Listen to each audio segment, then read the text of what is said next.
Olá, eu sou o Lucas Vilela Souza. Vou apresentar o artigo Meme, Impulso Alegórico do Senso Comum para o Senso Comum, artigo submetido ao 29º Encontro Nacional da ANPAP, de 2020, então sob o tema Dispersões. Introduzindo o pensamento do artigo, com objetivo geral, me proponho a olhar o meme como fenômeno de reinterpretação do senso comum, então na potência de ideia de impulso alegórico. Para isso, inicialmente, eu recorro à ideia de replicação cultural pensada no meme, dispersão cultural no eixo da massiva identificação que se ancora na estrutura alegórica para se replicar. E de modo empírico, para entender esse encadeamento, analiso dois memes feitos por alunos do ensino básico, da onde eu sou professor, na escola de onde eu sou professor, para então exposição O que Resta Após, na Pinacoteca Rubem Berta, aqui em Porto Alegre. O que me permite pensar a replicação memética, né, depois dessa análise, me permite pensar como a replicação memética como fator de redesignação dos dados políticos e estéticos do senso comum de volta para o senso comum. Para começar a pensar a lógica do meme, eu vou buscar Richard Dawkins, que é um biólogo evolucionista e é o autor ele é o primeiro a fazer a correlação entre meme e gene. Gene no sentido de menor fragmento que retém informação para replicação genética. Logo, então, pensando em meme, seria uma questão de replicação de fenômenos culturais massivamente. E o meme em si não tem uma estação específica, ele pode ser um gosto musical coletivo ou um desgosto político comum. Mas assim, e para ter um olhar mais contemporâneo para o meme, eu vou buscar o meme que circula no cyberespaço da internet. Né? Esse meme que está nas redes sociais, como Instagram, WhatsApp ou Twitter. E nesse cyberespaço, a pesquisadora Schiffman, pesquisadora em transmídias, ela vai dizer que o meme, nesses espaços, ele se constitui num conto de combinações de mídias e linguagens, né? Fragmentos de mídias e fragmentos de linguagens, uma combinação híbrida. O meme pode ser uma combinação de texto e imagem, para dizer uma metáfora, ou áudio e vídeo para ironizar alguma situação. E nesse sentido, eles vão se replicando nessa combinação para tentar dizer o que eles querem dizer.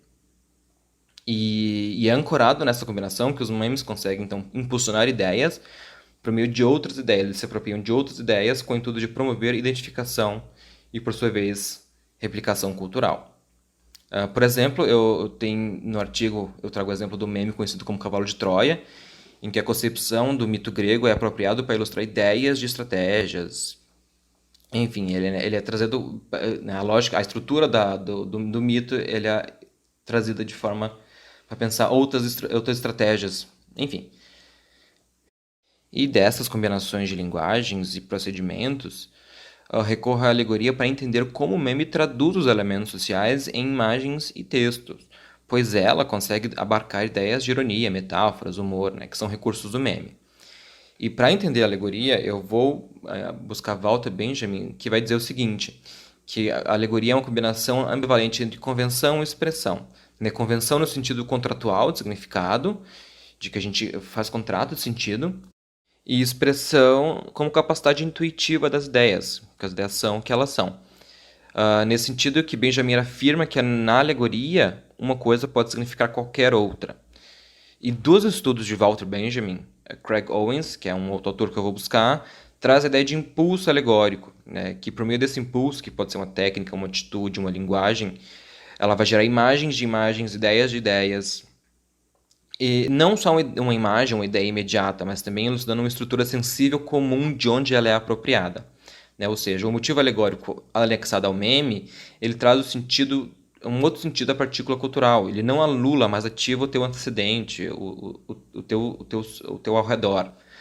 Por exemplo, eu trago no artigo o meme Antifa. Né? No atual momento em que nos encontramos, nessa junho, julho, agosto de 2020, eu acredito que todos tenham deparado com a bandeirinha antifascista da Antifa, que ela mantém intersecções de identificação social, porque só vai compartilhar quem, de alguma forma, coaduna com a ideia lançada.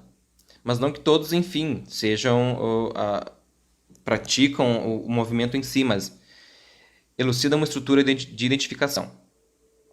E com a oportunidade de observar empiricamente os memes, aproveitei de duas situações, né? Eu como professor do Colégio Vicentino Santa Cecília, aqui em Porto Alegre, e também como estudante da especialização em práticas curatoriais aqui do PPGAV, do Instituto de Artes da Universidade Federal do Rio Grande do Sul.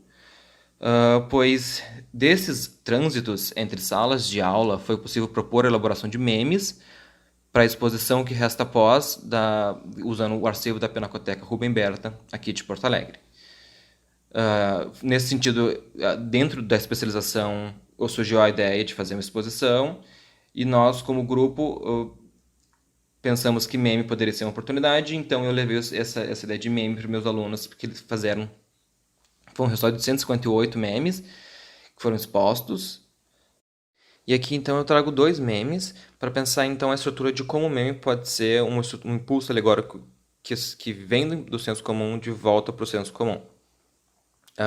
Então, o primeiro que eu trago no artigo é o meme Hoje Eu Acordei Assim, Perplexa com o Racismo. É um meme de uma estudante negra do 8º ano do ensino fundamental, em que ela se apropria do quadro da pintura A Mulata, de Cavalcante, e recorre à estrutura sensível para impulsionar o seu pensamento sobre racismo e o seu pensamento como mulher negra, né, como pessoa que está olhando para aquela imagem.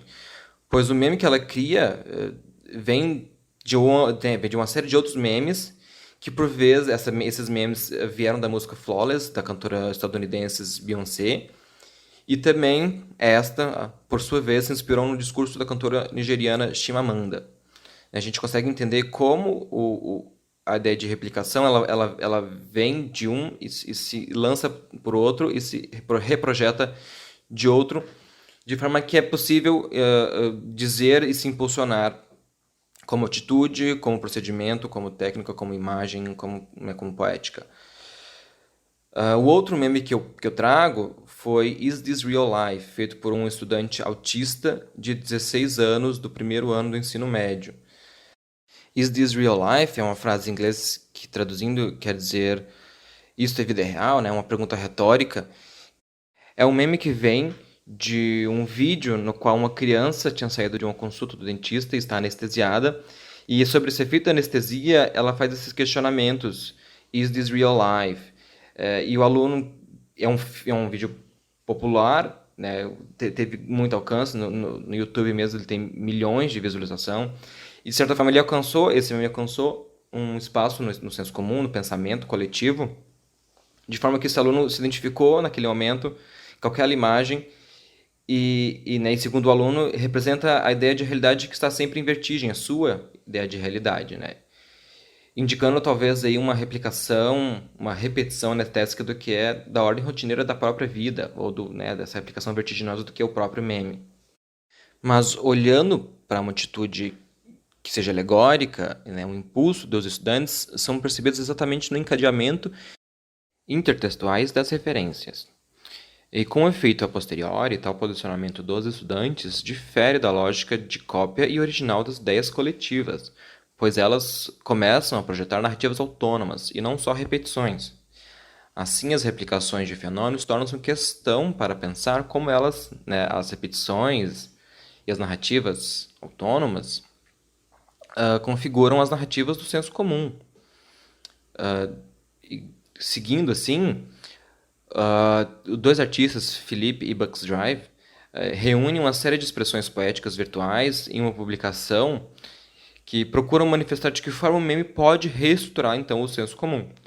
A dupla vai dizer que o meme pode ser facilmente reproduzível e compartilhável, e isso vai contra a episteme dominante, né? Então, branca, cis, heteropatriarcado com poder econômico, né? E lutando então pela reconfiguração desse conhecimento coletivo. A replicação cultural na vocação digital, na vocação das redes sociais, por não ser exclusiva, garante anonimato de circulação, revisão e mutação do senso comum, que, segundo Rancière, né, senso comum é, acima de tudo, uma comunidade de dados políticos e estéticos. Político como relacionamento, no que é comumente partilhável, e estético no sentido de quais sensibilidades são divididas nesse comum. E ligado à ideia de dados sensíveis, os memes, de modo geral, garantem repositório de conhecimento partilhado entre grupos sociais E, ademais, eles preenchem as telas dos dispositivos usados cotidianamente como parcela expressiva da população mundial, apoiando-se nas possibilidades de cópia, identificação e compartilhamento, principalmente das plataformas digitais. Os memes são capazes de alegorizar e repensar manifestos coletivos de reconhecimento. Eu insisto, né, concluindo assim na estrutura alegórica, porque com ela, o meme, tal qual os fenômenos analisados por Walter Benjamin, ela pode assimilar com substância própria as matérias que lhes são oferecidas pelas condições históricas da nossa época. Né? Memes, especialmente na internet, garante a diversidade espontânea de ideias capazes de editar elementos sensíveis e comuns presentes na sociedade de hoje.